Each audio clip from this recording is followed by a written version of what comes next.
voici dans les locaux de la Fondation Battenberg, une institution financée par l'assurance invalidité. Le but de la Fondation est de former des personnes handicapées dans les métiers de l'horlogerie. À notre connaissance, en Suisse romande, une dizaine de sourds travaillent ou suivent une formation dans le secteur de l'horlogerie. Pourtant, c'est une formation très exigeante.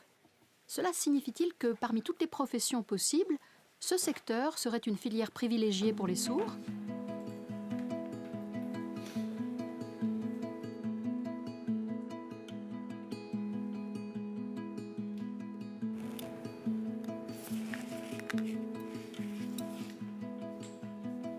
Bonjour. Bonjour. Qu'est-ce que vous êtes en train de faire comme travail? Je vérifie les ressorts, les mouvements et les différentes pièces, l'engrenage, l'encre et l'aiguille des secondes, celle des minutes et celle des heures.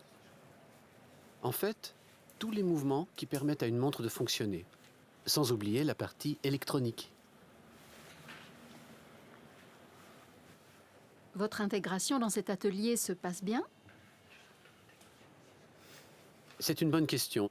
Ça se passe plutôt bien, mais ce qui est difficile pour moi, c'est la langue allemande.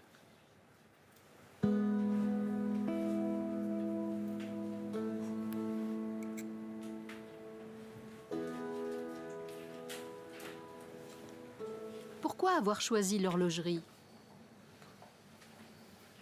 En fait, ce n'est pas moi qui ai choisi, c'est l'assurance invalidité qui m'a proposé cette place d'apprentissage. Je suis venu visiter les ateliers et ça m'a intéressé. Alors j'ai dit d'accord. J'ai commencé ma formation dans l'atelier d'horlogerie il y a 2 ans.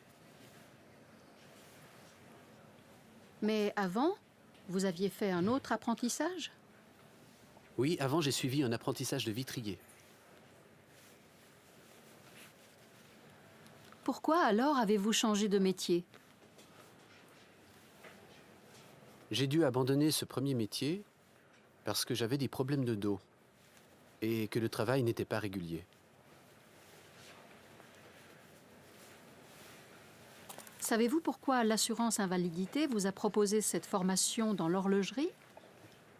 L'assurance invalidité pense que c'est un métier bien adapté pour les sourds. D'ailleurs, il y a de nombreux sourds qui travaillent dans ce secteur. C'est pour ça qu'ils me l'ont proposé.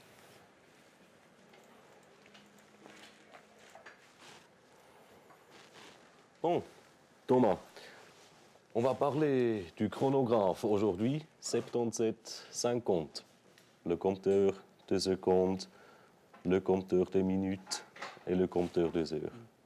Essayez après de noter le nom de tous les roues que vous trouvez sur cette image, avec l'aide de Swisslab ou peut-être avec la fiche technique.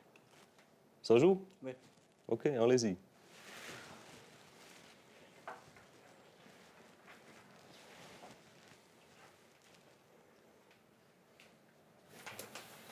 Qu'est-ce qui a amené la création de la Fondation Battenberg?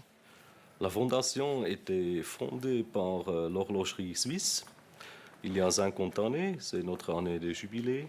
Et le but principal, c'est la formation et l'intégration des gens avec des besoins spéciaux dans le premier marché de travail. Pourquoi cette fondation a-t-elle ciblé son action sur la formation des personnes handicapées? Bon, moi je pense que ça fait beaucoup de sens qu'on reforme des gens qui ne peuvent plus travailler dans leur métier. Si c'est un problème physique, par exemple l'horlogerie est idéalement, par exemple les épaules sont supportées et le dos il est tout droit si on travaille. Donc après une formation, cette personne est capable de continuer la vie professionnelle. Et je pense que c'est dans l'intérêt de tout le monde.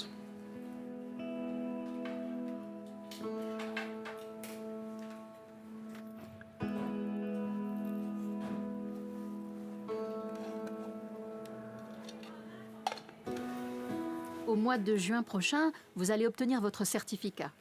Qu'est-ce que vous allez faire après?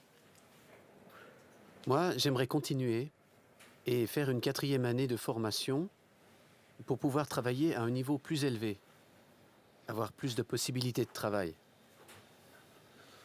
J'aimerais me former dans la réparation et aussi pouvoir travailler sur des montres à complications.